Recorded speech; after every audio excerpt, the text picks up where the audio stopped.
Hello, नमस्ते दोस्तों। आज मैं सन्स प्लान बीएल मंगा का चैप्टर 19 और 20 एक्सप्लेनेशन करने वाली हूँ। आशा करती हूँ कि आप सभी को ये बहुत पसंद आएगा। पहले चैप्टर में हम लोग देखे थे कि गैब्रियल और सेलियस में मुलाकात होता है। सेलियस गैब्रियल को कहता है कि मैं तुम्हें सब कुछ बताऊँगा, उसके पहले मैं कुछ अर्जेंट काम है, मैं उसको निपटा लेती हूँ, फिर मैं तुमसे चर्च पर मिलने के लिए आऊँगा। गैब्रियल सेलियस को मना कर देता है कि चर्च पर मुझसे मत मिलने के लिए आना। प्रेजेंट चैप्टर में हम लोग आते हैं। यहाँ पर सीन शिफ्ट होता है। हम लोग डोमिनो को देखते हैं जो कि बाथरूम पे नहा रहा था। तभी टियो को कब चला आता है और फादर डोमिनो उसको घबरा कर कहता है कि टियो को तुम यहाँ पर क्या कर रही हो, तुम बहुत क्लोज आ चुके हो मेरे। तभी टियो को कहता है कि फादर अब शांत रहिए। फादर डोमिनो सोचता है कि मुझे बहुत गुदगुदी हो रहा है। फिर टियोको के हाथ पकड़ते हुए कहता है कि तुम यहाँ से चले जाओ। फादर डोमिनो हड़बड़ाहट में टियोको को भिगा देता है। फिर टियोको कहता है कि फादर आपने मुझे भिगा दिया। यहाँ पर हम सभी लोग देख सकते हैं कि टियोको का आंखों का कलर रेड हो गया था, यानी कि उस बच्चे का हाफ सोल जो टियोको के अंदर चला आया था। टियोको डोमिनो के बहुत पास आकर कहता है कि आपका कान बहुत ज़्यादा सेंसिबल है फादर। फिर टियोको फादर डोमिनो को के बहुत पास आ जाता है और उसे किस करने जाता है। टियोको फादर डोमिनो से कहता है कि आप बहुत ज़्यादा सेंसिबल है, ये तो आपके लिए बहुत बुरा बात है। टियोको फादर डोमिनो से कहता है कि क्या आपके अंदर उस आत्मा का एक टुकड़ा चला गया है, इसीलिए आप ऐसे हो। फादर डोमिनो देखता है कि टियोको का आंखों का कलर चेंज हो गया था, वो रेड कलर हो गया था। फिर सोचता है कि तो फिर मुझ में उस वैम्पायर का आत्मा नहीं है, तो फिर टियोको के अंदर है। फादर डोमिनो मन में सोचता है कि मैं अब क्या करूं, और सोचता है कि टियोको तुम अब जाग जाओ, प्लीज़ टियोको तुम अब जाग जाओ। टियोको फादर डोमिनो के एकदम पास आ जाता है और उसे किस करने जाता है। तभी कहता है कि फादर तुम्हें ये फील हो रहा है ना।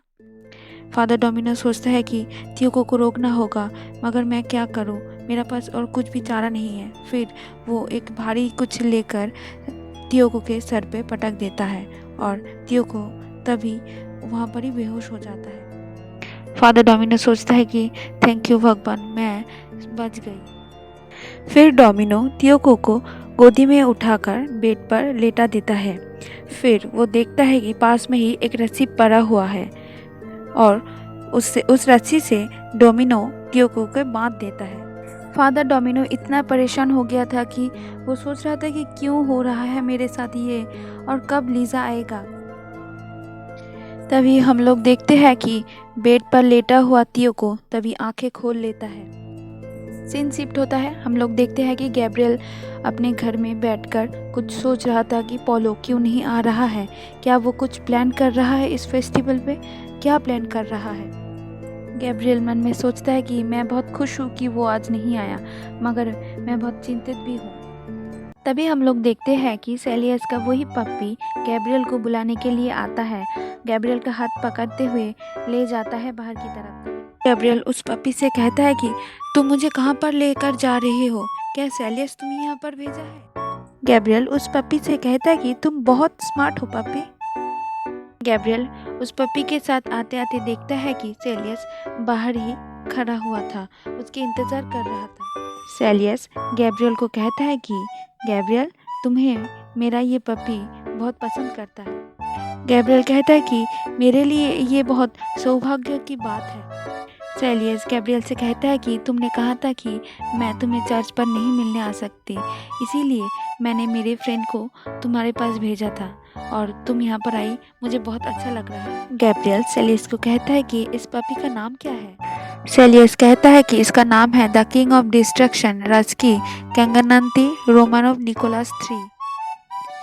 सेलियस कहता है कि मेरा पपी यही नाम पसंद करता है। तभी गैब्रियल सोचता है कि क्या वो सच कह रहा है। फिर उस पपी से हाथ रखते हुए कहता है कि पपी मैं तुमको निकोलस कह के बुलाऊंगा, तुम्हारा नाम बहुत ज़्यादा ही बड़ा है। तभी सेलियस गैब्रियल का हाथ पकड़ते हुए कहता है कि उस दिन जब हम दोनों मिले थे तब मैं तुम्हें कहा था कि मुझे कुछ काम है जो मुझे पहले करना है। और फिर कहता है कि बचपन में मैं इसी के बारे में सपना देखता था, मुझे लगता है वो सपना आज पूरा होने वाला है। मैंने कभी नहीं सोचा था कि मैं तुमसे फिर मिलूँगा। सेलियस गैब्रियल से कहता है कि मैंने कभी नहीं सोचा था कि मैं तुमसे फिर मिलूँगा, मगर मैं तुमसे फिर मिल गया और मुझे याद आ गया है कि बचपन में हम दोनों बहुत सारा कुछ करना चाहते थे, मगर हम दोनों फिर अलग हो गए। सेलियस गैब्रियल से कहता है कि मैं तुम्हारे साथ समय बिताना चाहता हूँ, मैं तुम्हें सब कुछ बातें बताना चाहता हूँ। अब सब कुछ करेंगे जो बचपन में नहीं कर पाए थे। सेलियस गैब्रियल से पूछता है कि गैब्रियल, क्या तुम भी यही चाहते हो ना? यहाँ पर सेलियस गैब्रियल को बचपन की सारी बातें याद दिलाते हुए कहता है कि अनाथालय पर जब सर्कस आया था तब हम दोनों ही लास्ट सीट पर बैठे हुए थे, एक दोनों के हाथ पकड़ के। मुझे कुछ भी परफॉर्मेंस याद नहीं है, मगर मुझे याद है आज जो चाँद निकला है तब भी वही चाँद निकला था। गैब्रियल बहुत खुश होकर कहता है कि तुम्हें भी वो सब याद है? सेलियस कहता है कि क्यों नहीं याद रहेगा, तुम ही तो वो फर्स्ट लड़के थे जिसको मैंने प्यार किया था। सेलियस गैब्रियल को कहता है कि छोड़ो, मैं तुम्हें जो बात कहना चाहती हूँ कि हम दोनों बचपन में प्रॉमिस किया था कि बड़े होकर सन कंट्री पर जाएंगे। क्या तुम मेरे साथ जाना चाहते हो? बताओ। सेलियस फिर से गैब्रियल को कहता है कि मैं तुम्हें इस जगह को छोड़ने के लिए कहूँगा, क्या तुम इस जगह को छोड़ दोगे? गैब्रियल इस बात से बहुत ज़्यादा हैरान हो जाते हैं और कहता है कि अभी जाना पड़ेगा। तभी गैब्रियल कहता है कि हाँ, मगर मैं तुम्हें बहुत ज़्यादा अचानक पूछ लिया ना। सेलियस गैब्रियल को कहता है कि मुझे माफ़ कर देना, मैं तुम्हारे ऊपर इतना बोझ दे रहा हूँ, तुम तो एक प्रीस्ट हो ना अभी। गैब्रियल मन में सोचता है कि नहीं, मैं तुम्हारे साथ जाना चाहती हूँ, मगर मेरा भी कुछ कारण है, मैं तुम्हारे साथ नहीं जा सकता हूँ। सेलियस फिर पीछे मुड़ के चलने लगता है और गैब्रियल चिल्लाते हुए कहता है कि सेलियस, मैं इसी चर्च पे रहूँगा और मुझे बहुत खुशी है कि मैं तुमसे दोबारा मिली। सेलियस पीछे मुड़ के गैब्रियल से कहता है कि हाँ, मुझे भी बहुत खुशी हुई तुमसे दोबारा मिलकर। गैब्रियल मन में सोचता है कि सेलियस मुझे आज तक नहीं भूला। गैब्रियल बहुत गहरी सोच में डूब जाता है। वो सोचने लगता है कि यदि सेलियस और पौलो एक दूसरे से मिलते हैं तो फिर क्या होगा। मुझे कुछ भी आइडिया नहीं है पौलो कब और कहाँ मुझ पे नज़र रखे हुआ है।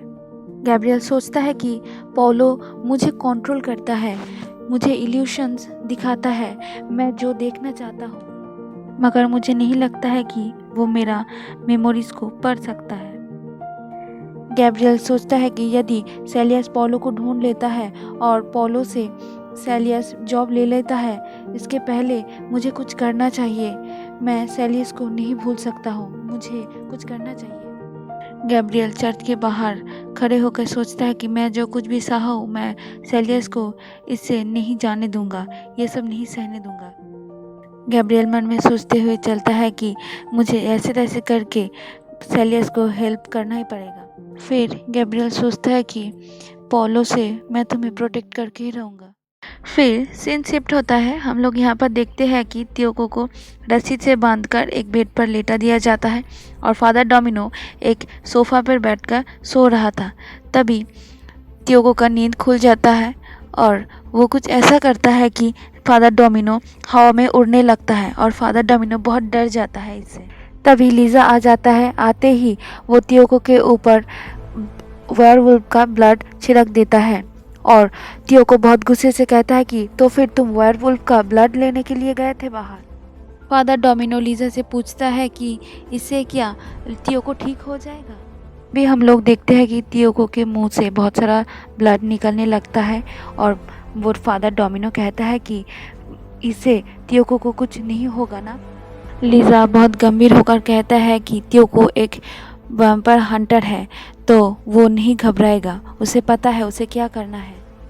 फिर लीज़ा कहता है कि वो ये हैंडल कर लेगा। लीज़ा फादर डोमिनो से कहता है कि तियोको वो खुद की इच्छा से और उसकी लक से वो ठीक हो जाएगा। फादर डोमिनो बहुत शॉक्ड होकर कहता है कि लक? कैसा लक? फिर लीज़ा कहता है कि हमारा फर्स्ट लक यहाँ पर आ चुका है। हम लोग देखते हैं कि वहाँ पर गैब्रियल आ चुका था।